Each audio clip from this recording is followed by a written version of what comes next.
Hey everybody, welcome to this free edition of our Trader User Group Weekly Roundup. This is for the trading week ending May 8th, 2020. I'm Preston Brent. Thanks for tuning in. Well, my theme this week is right out of the matrix. Will you take the red pill or the blue pill?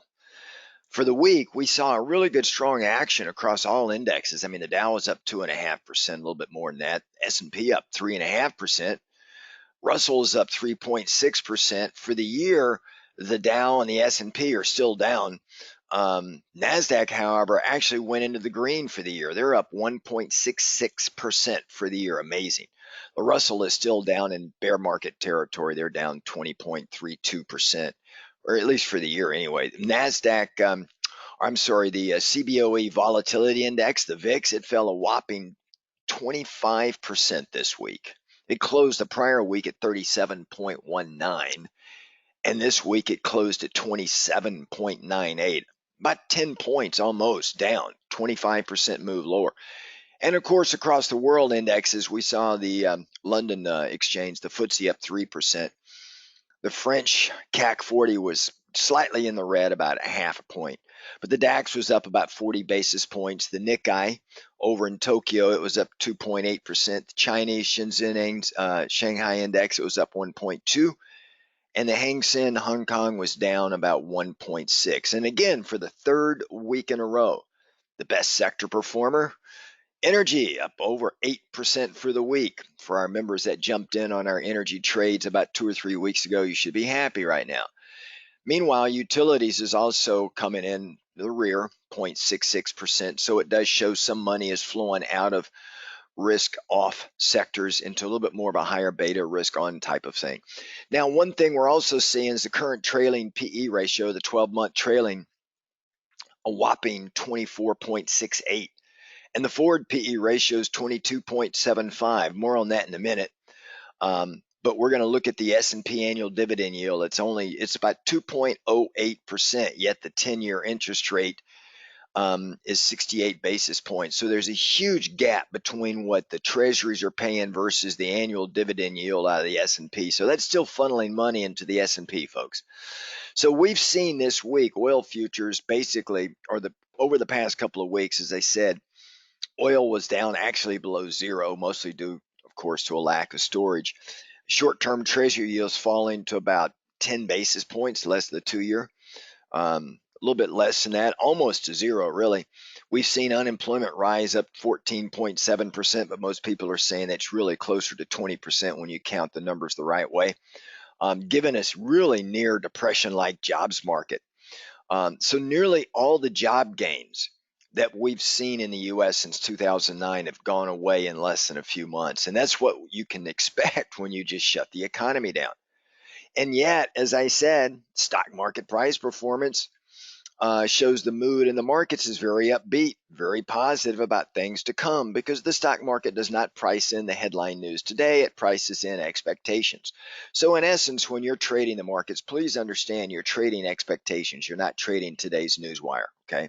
In fact, the Nasdaq edged up, as I said, green year to date.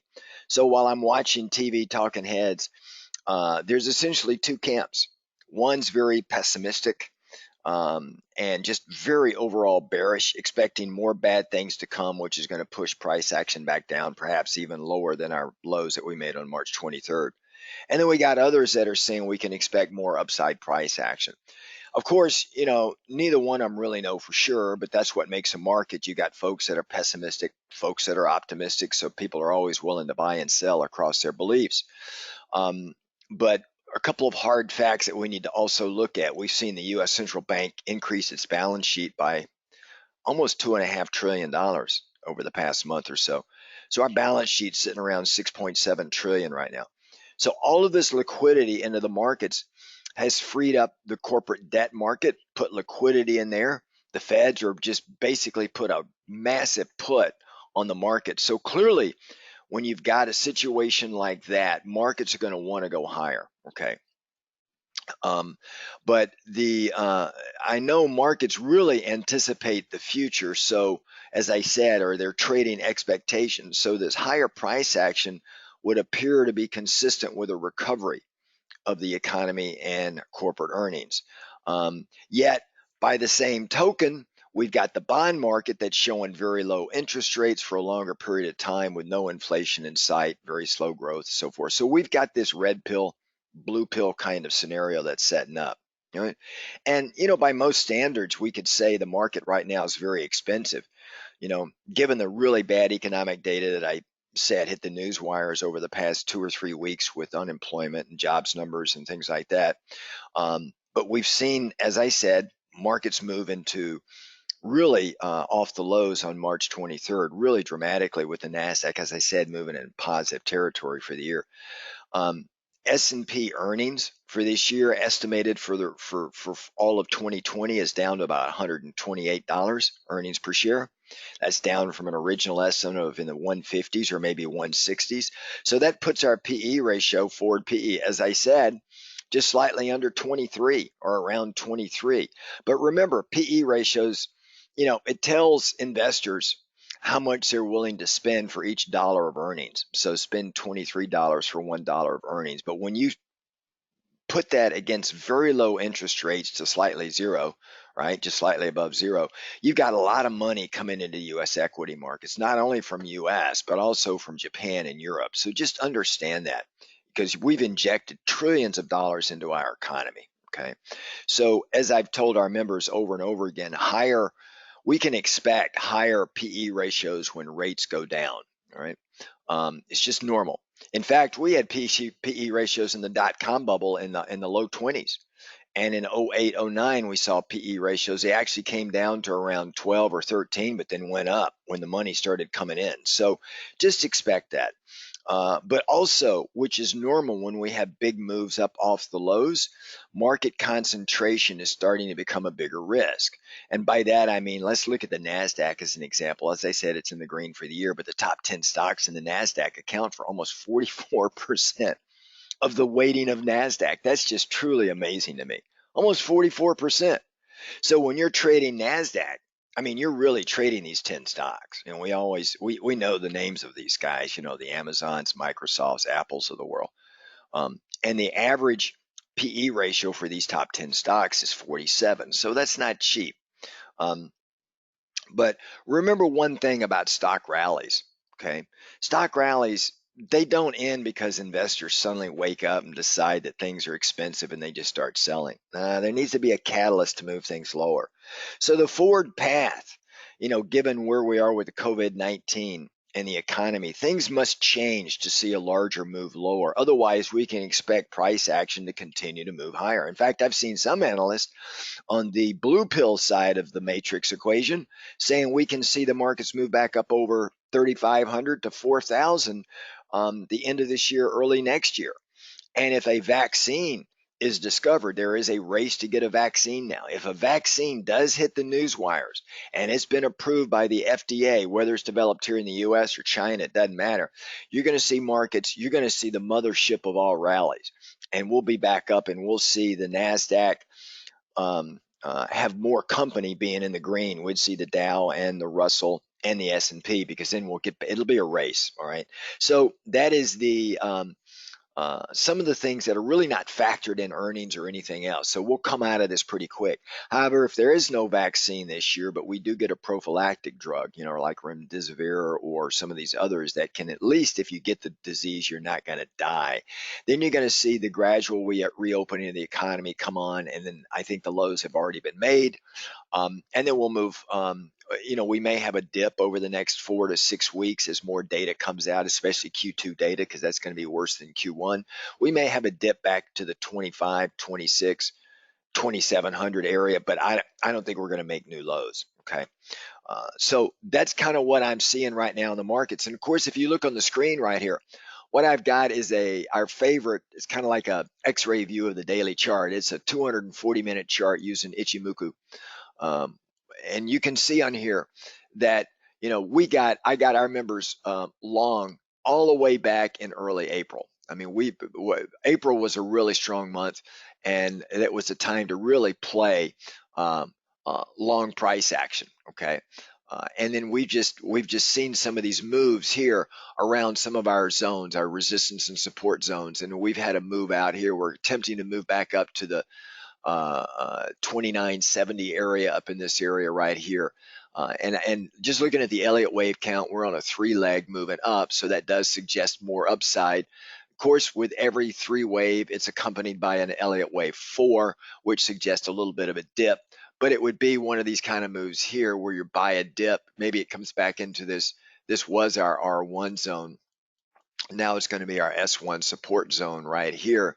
So we buy back into the dip, and then away we go. And then we kind of complete a 5-leg up in this area up here around the 3,000 mark. Okay. So short of any crazy news coming out, that's kind of what I'm expecting short term.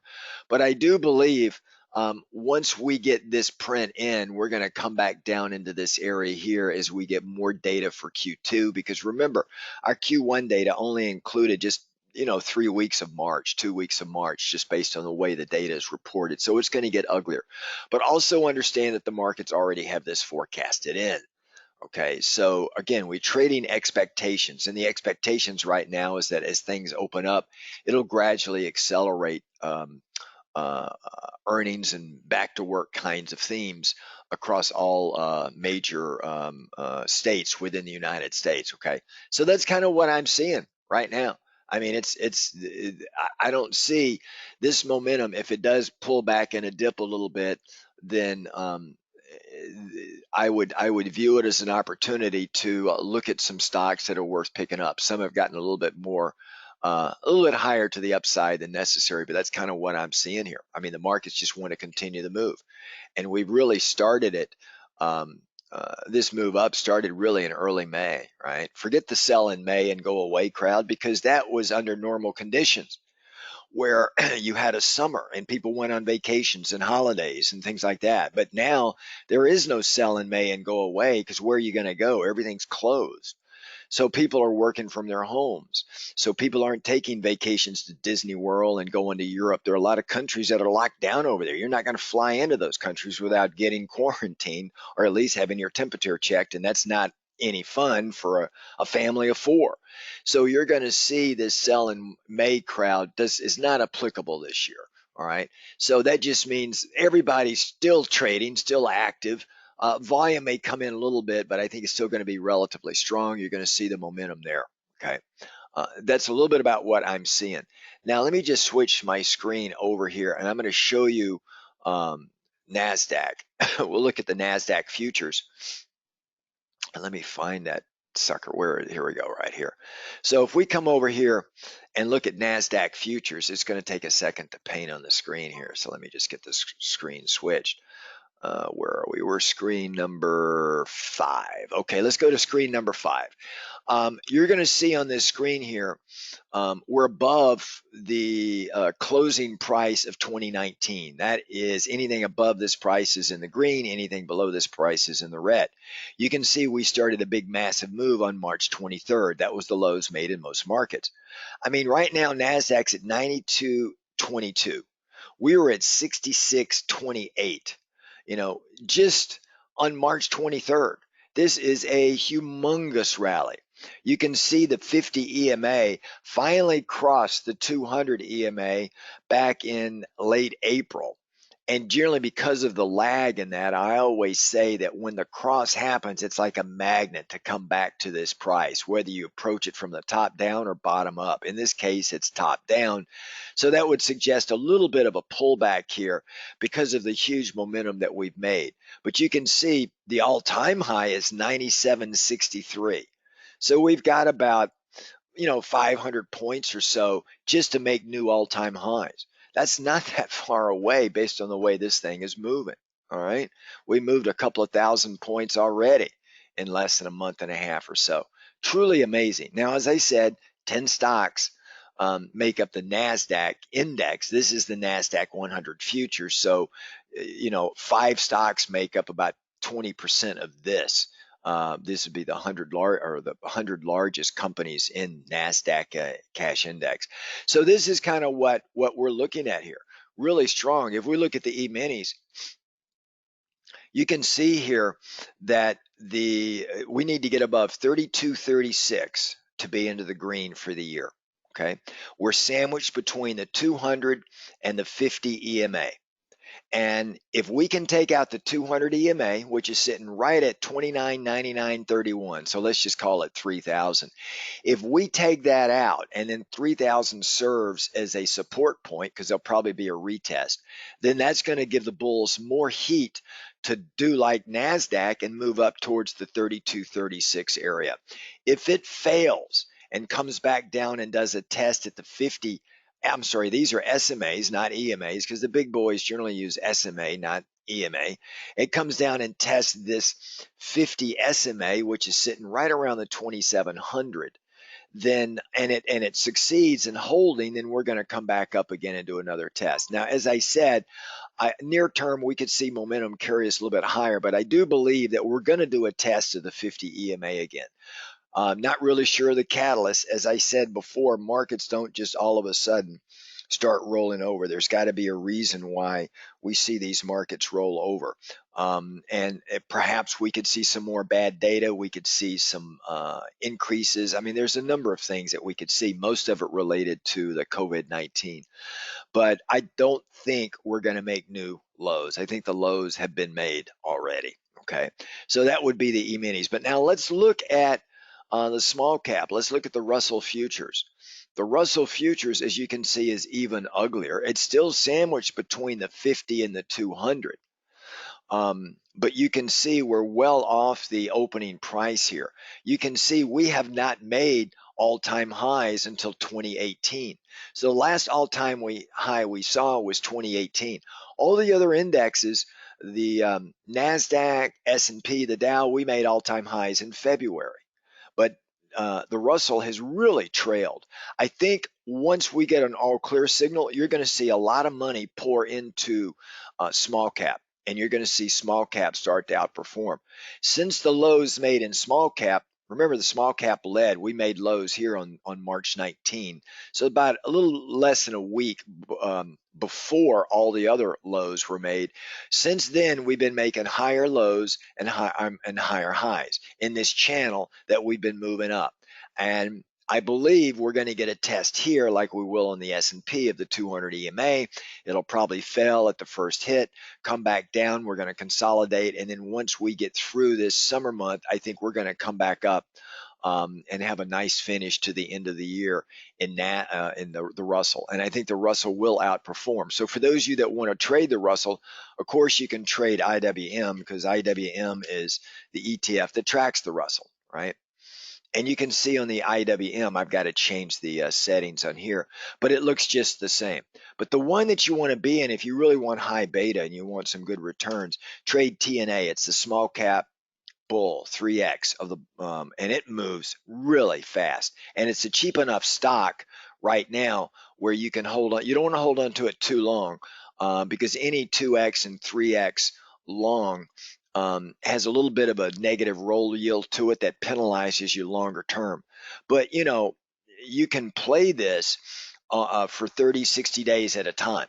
And this, look at the stock and play this. I mean, this thing was down around 10. Now it's at 23. So it's essentially doubled. All right. It can come back down really quick. But if the Nasdaq or if the Russell moves up, and it's just now challenging its 50 EMA. So I do like this one longer term. It'll be a little bit of it's a fast mover because it's 3x small, but I'm telling you, it can triple in price literally in 3 months. It could be a really good runner. Okay. Now, if we come in here and we take a look at volatility, here's an interesting thing on the VIX. Notice the VIX is now back in out of the red. All right. We moved from black swan into the danger zone, and now we're into the kind of the light colored red, which is in the mid 20s. So we've had a really good move, and this is not like a normal bear market, although you can see here the peak that we made, 85.47. The peak in '08 was in October, and it was 96.40. However, here we actually had closing values greater than 80 for a couple of days. In October 2008, it never closed the day over 80. It was lower. But once we get this peak, it comes down. I would not be surprised if we take another run back down to the 2650, 2700 area, that we don't move back up into the high 40s, maybe even the low 50s, and that'll be it. I don't think we're going to get back up here again. Okay. So that's where I'm looking for vol. And if we look at the front month vol futures, look at this, guys. We are in a contango environment. This is a normal term structure. We're in the green, which is the way it should be for the front month vol futures and the volatility. Now, if we go to the back month and just look at this for a second, you'll see here we're just barely in the red. So we're still in a backwardation in the back month vol futures. That's the June, July vol futures contract. But we're starting to see this. If things normalize and things get quiet for another 3 or 4 weeks, we're going to see the whole vol skew shift. Okay, which, based on how we trade, and volatility is a big part of options trading. If you don't understand how to do it, then you really need to get some training on it, because this is where the action is in options. If you don't have volatility on your side in the trade, then you're really pissing in the wind, guys. But if we see this kind of stay here or come down, there's trades that we want to be doing in here versus trades we'd be doing up here versus trades we'd be doing back down here in the green zone. Okay, so we're in this kind of rose-colored zone now, moving into a yellow zone. I think it's going to stay, as I told our members, it's going to stay elevated for another couple of months. That's just normal when you move into the black swan area up here, which is north of 50 for the VIX. That's how I've defined the black swan. Okay, and when you're in the black swan area, that means the wound is very sensitive to moves lower. So if we get a sudden shift for, let's say, 1 week where price action really falls, even though it could be a buy a dip kind of thing, you're going to see the sensitivity of volatility, because we're still sensitive and fearful. There's still a lot of pessimists out there and still a lot of shorts in the market. You're going to see this thing zip back up more so than you would normally see if it had been starting really quiet. Okay, so that's what I'm seeing in the vol market. And then, of course, if we look at the 10-year interest rates, as I said, this is at 68 basis points. We're running flat right now. And if we look at the bond market, the bond market has been running flat really since March 3rd. So all of the month of April, it hasn't really moved more than about 4 points. So for options traders, there are ways to play this. You've got to be careful, because the risk in the bond market is not as much downside risk as it is upside risk. Okay, it's a manipulated market right now, granted, because we got the Feds in there playing their reindeer games. But we've got to be careful. But if bonds moves higher, I'm going to be more of an active seller of bonds rather than a buyer of bonds. Of course, where bonds go, interest rates go the opposite direction. Okay. We've also got a lot of offshore money coming into the U.S. markets via the U.S. dollar. And they do that to buy bonds. They have to convert euros, or they got to convert yens, or the Canadian dollar, or the Swedish krona, or the Swiss franc. They got to convert it to dollars first before they buy our bonds, and that strengthens the dollar. So let's take a look at the dollar for a second. If we look at the dollar, it was basically flat, but we're still been running in these wide swings up and down. The dollar is still maintaining this longer term trajectory here. Okay, you can see, let me just scroll back out so you can see the trajectory really since starting in the summer months of 2018. The dollar already started getting stronger and stronger. Currencies, guys, if you don't know it already, I tell our members all the time, currencies trend. Now, some currencies really trade in a wider range in a regression channel or a channel, but they trend, and they trend for a longer period of time than normal. Currencies just don't change their trends very often. Near term, yes, they can have pullbacks, they can have counter-cyclical moves to the overarching trend, but the overarching trend tends to weigh out and win. You can see we're still really in the middle of this trend that started to the upside back in the summer months of 2018. This big move right here was the COVID. When March came and everybody just the markets crashed. Look at how many people went into the dollar. It was like a rocket ship higher. And then this big move lower was when the Feds came in and did their reverse swaps with other current countries to sell dollars to flood the market with dollars so that banks would stop hoarding them, and it made it easier to get dollars again. And then when that operation stopped short term, or at least with the large amount, then it started its normal trend again, back to the upside. And remember, it's really not where the dollar goes, it's where the other currencies go relative to the dollar, as I'm always telling our members. So it's really the dollar index. The euro is about 57.6% of the dollar index. The yen is about 13.6%, and the pound is about 11.9%. So when you add all that up, about 80% of the movement of the US dollar is really based on the movement and the cross movements of the euro, yen, pound. Okay, so that just basically means money's been coming out of those guys and coming into the US dollar, right? And if we look at those guys, let's look at the euro because that's the biggest one. You can see the movement here was just the opposite of the dollar. People started selling the euro big time. The Feds came in and sold a lot of dollars, and then the banks in Europe and everybody else were buying dollars. So boom, here are buying a dollar but getting the yen. The yen got stronger, right? And then boom, here we're sitting here. So the trend in the yen, I mean the euro, if we just back it out, you can see here it's really been longer than that. It really started back here in the summer months of 2018. And then you can see we're just tracking lower. That's all we're doing, right? And you can see on this channel here, we're still down at the lower end of the channel. The 2020 low for the euro was $1.06. I think longer term, the euro is going to get even worse than this because I think the European Union is going to suffer a lot worse than the US with this COVID-19 mess. Okay, I think that's where it's going to be. That's where it's going to wind up. Great Britain, however, you can see here at this point down here, guys, for our members, we made some really good money in this when we had this overshoot in the pound. I mean, the pound, for Christ's sake, was down around $1.14 to the dollar. That's too low.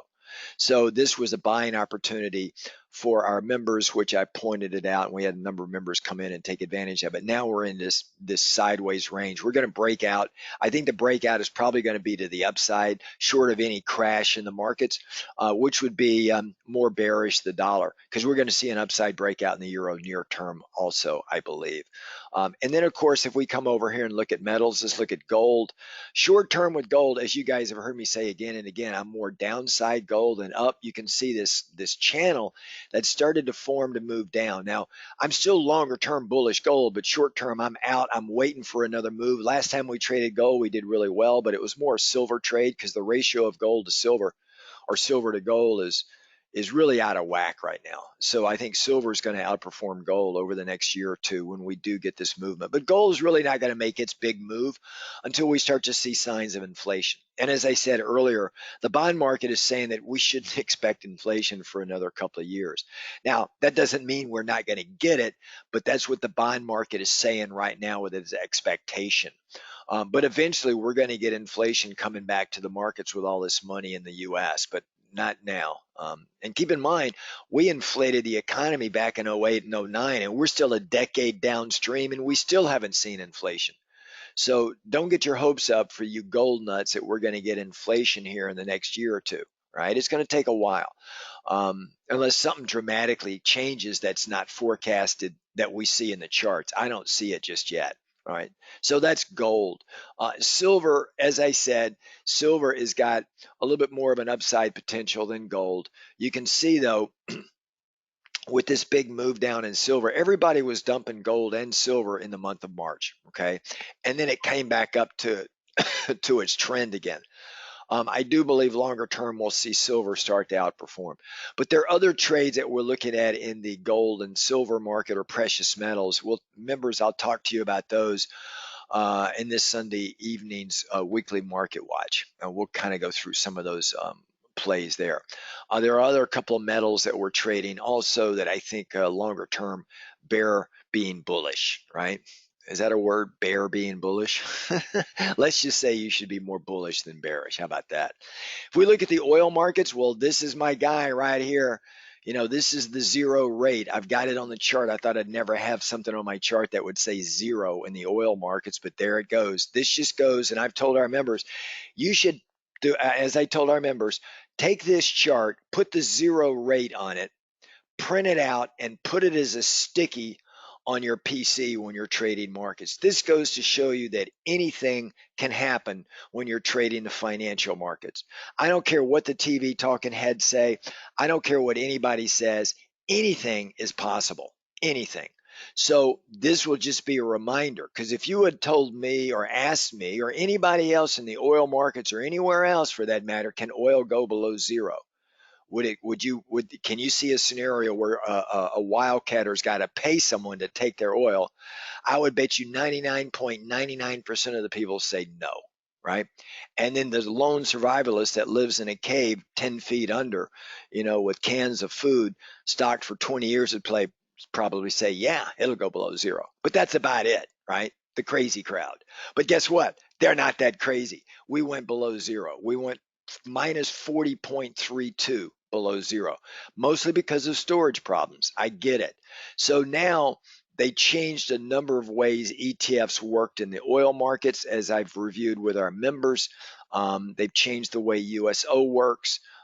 They've changed the way a number of things work. Most brokerage firms won't let you start new trades in front month oil futures. It's too dangerous unless you're categorized as a commercial player. Can't play there. You got to go a little bit further out in time. Now, if you look at this chart, oil for the past 3 weeks has been the top performing sector.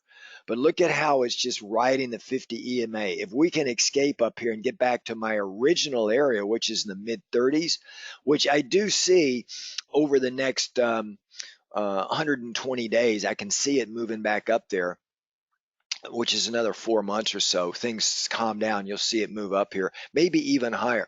There are ways to play the more oil market longer term, and it is not in the futures market, guys, and it is not with USO.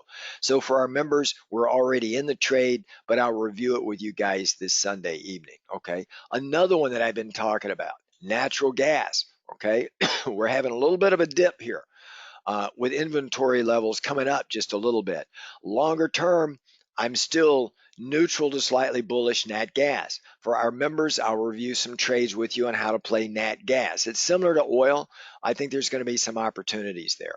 All right, everybody, that's kind of where we're sitting. Members, this Sunday evening, we got some stocks that I'll show you as well, some COVID-19 players that we can take a look at, as well as some other interesting trades that we're running right now. We got to take advantage of it, while vol is still higher. And we'll take a look at how things are shaping up when the markets open Sunday evening. Otherwise, guys, have a really great weekend. Remember, it's Mother's Day, so make it an enjoyable one with your mom if she's still around, or if you have a mother, just show your appreciation. Have a really great weekend, everybody. Members, I'll see you tomorrow evening. Ciao, folks.